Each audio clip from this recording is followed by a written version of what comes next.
What's up everybody, welcome to my channel. My name is David, and today in this video we'll be discussing a question that's been asked for a long time. Which is cheaper, buying a home or renting a home? Listen, I know you may have a lot of people out here that say, hey, if you're out here renting a home, you're automatically losing money. Why would you do that? You should always look to own a property.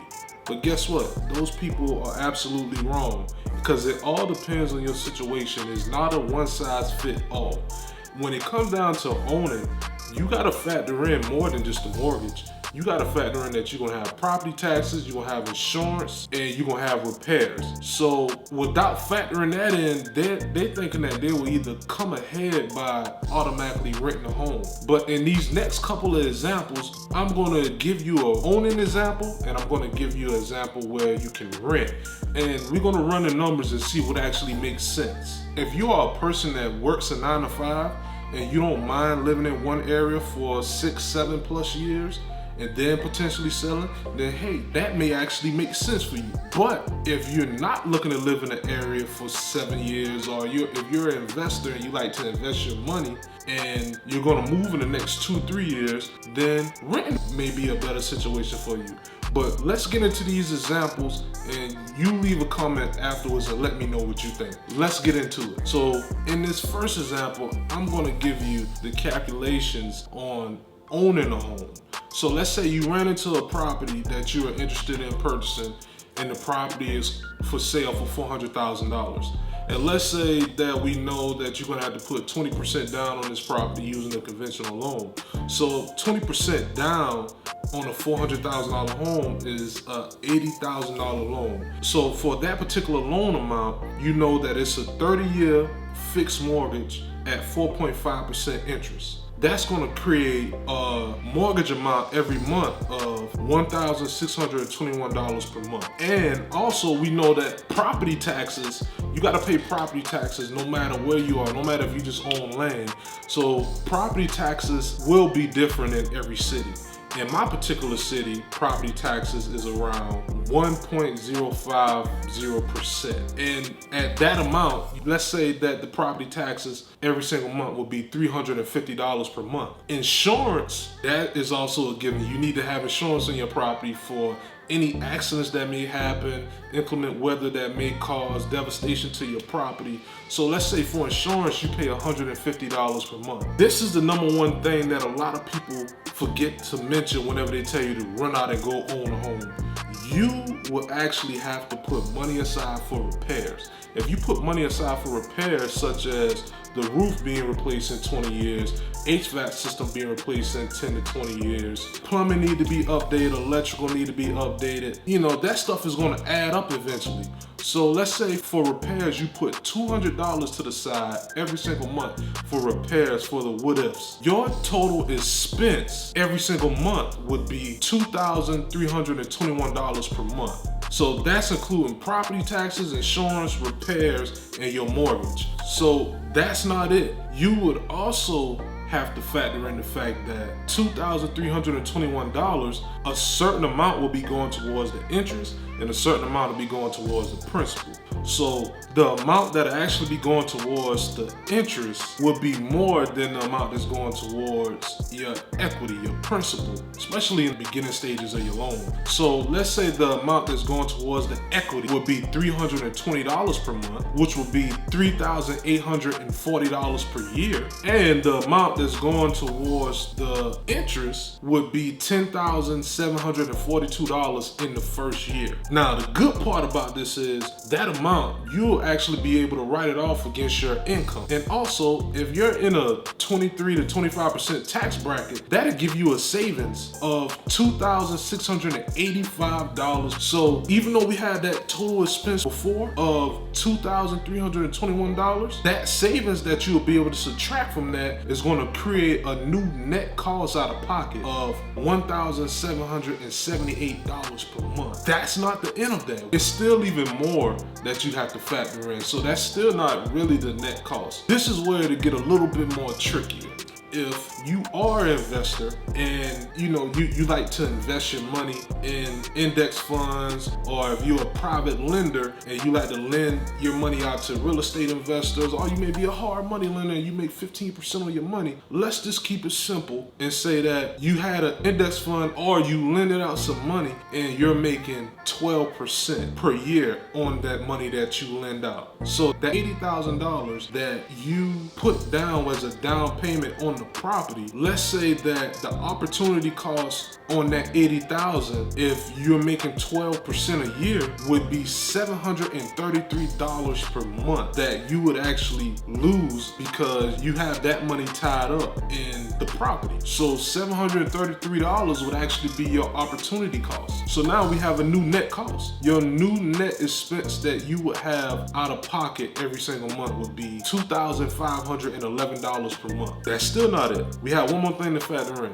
appreciation. So on the low end, let's say your property appreciates around 4% every single year, and you got to factor that in whenever it's time for you to sell a property. So at 4%, your property value will increase by $1,333 per month. And after everything is factored in, from opportunity costs to property taxes to repairs, just everything, your net cost out of pocket every single month to own this property would be $1,178 per month. And so this next part is going to be for the folks that always tell you, hey, you need to go out and you need to own the property. So and this is why I also say, it's not a one-size-fit-all situation. So if you decide that you wanted to sell a property in 6 years, and we know that the property is going to appreciate at that 4% mark every single year, at the time that you get ready to sell, your net sale amount would be $526,372 net. But you got to factor in the fact that you will have fees included in that as well. You have closing costs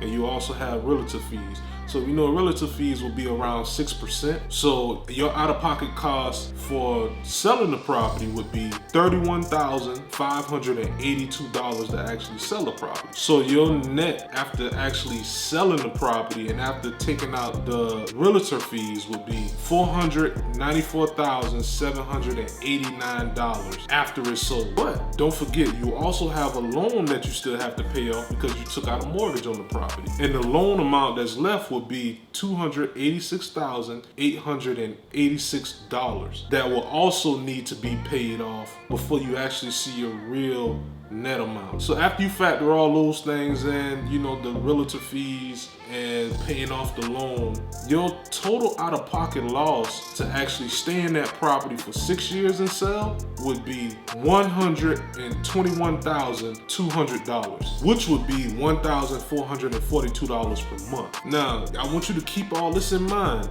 because now we're gonna get into the renting example. All right, so before we get into that renting example, your actual out-of-pocket cost to live in this property for 6 years will be your total expense and your opportunity cost. So we already came up with the total expense to live in this property, right? So the total expense was actually $2,321 and the opportunity cost was $733 per month. So when you add those two, your actual out-of-pocket every single month before all the other deductions and everything would be $3,054 per month. So that is your actual total out-of-pocket. And since we already talking about which is cheaper, also check out this video right here that will potentially help you get into a property if you're looking to own. It's about house hacking multifamily property. So check this video out, and if you enjoy the content so far, just hit the like button, subscribe, and turn on the notification bell because it definitely will help out the channel, help the channel to grow, and we can get this content out to more people. So definitely hit that like button. And leave a comment too. I definitely will get back to you. So now we're getting into this next example, the rent example. Let's say you use the same property that sold for $400,000, but instead of you purchasing it this time, you're actually just renting the property now. So a $400,000 property could rent around $2,500 to $2,800. So we'll just use $2,500. So you can rent this property for $2,500, but now you don't have to worry about repairs. You don't have to worry about insurance. You don't have to worry about a mortgage. But like I said, you will have to pay a rental amount on the property. So that $80,000 that you would put down, now you don't even have to worry about it because you're just renting the property now. So that $80,000, you can actually invest it, and let's say it still makes the same amount, which would be that 12%. You will be making $733 while you living in the property, while you got the other money invested in the index fund. So that brings your new rental amount to $1,767 per month, which is $1,287 less than owning. That is amazing. You save money. So for cash flow purposes, this makes way more sense. Especially this is gonna look even more appealing to a business owner because you get to invest your money and you get to pay less to live in the property that you're renting. Now, in the long run, if you stayed in this property for 6 years, renting is actually gonna cost you $127,224 in a 6-year span. So you got to keep that in mind as well too. But as a business owner, it would definitely be worth it. Now, if you're going to live in a property and you're not planning on investing your money or anything, and you plan on staying in that property, like I mentioned at the beginning of the video, for 10, 20 plus years, then of course owning would make more sense. But that's why I say the one size fit all is never good.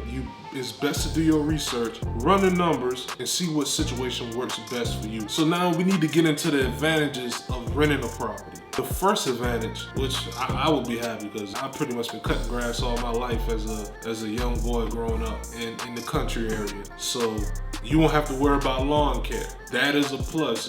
The actual landlord would have to take care of that. And another good thing about it is if you sign a 1-year lease, renting, you can just up and leave whenever your lease is up. You don't have to worry about potentially having to sell the property. So that is another plus and another advantage when it comes to renting. And that's why a lot of business owners, they go this route because it just makes more sense for them. Like I said before, another advantage is you won't have to sell.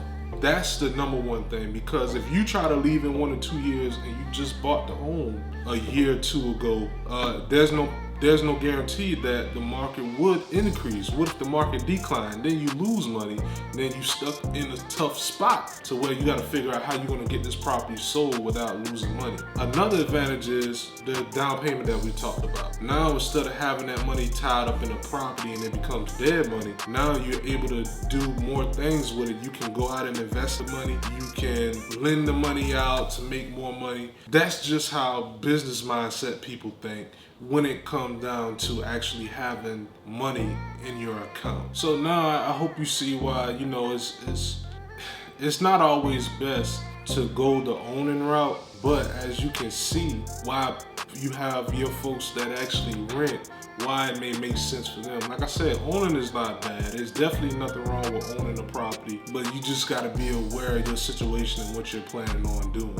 Now, let's get into the downsides of potentially buying a home. Like I stated before, the downsides of actually buying a home is you will tie up your down payment. It will have to sit in the property and there's nothing you can really do about it. Another downside is $1 million properties, higher end type properties, luxury type properties. It may make more sense for you to rent it because the out-of-pocket cost to actually have the property, if you own it, if it's in the $8, $10, $20 million range, it's gonna be way more than what you would actually rent the property for. So it definitely wouldn't make sense to actually own it. Now, not to just flat out bash owning a property, because any property that you could potentially rent, I would own that all day. If I could own a property, the seller financing route, I would definitely do it if I'm gonna move a tenant in and I got a good deal on the property. So don't think that I'm just saying, hey, don't ever own. But I would just give an example to show you renting isn't always a bad thing to do. Now, if you enjoy this content, please hit the like button, subscribe, and hit the notification bell, because I'll be posting more content like this. And in the comment below, definitely leave me a comment and let me know which route would you choose. Would you rent or would you own? Which situation will work better for you? Also, I have 2 other videos right here that I want you to take a look at. Let me know if you enjoy it. Hit the like button on those videos as well. And I'll see you next time.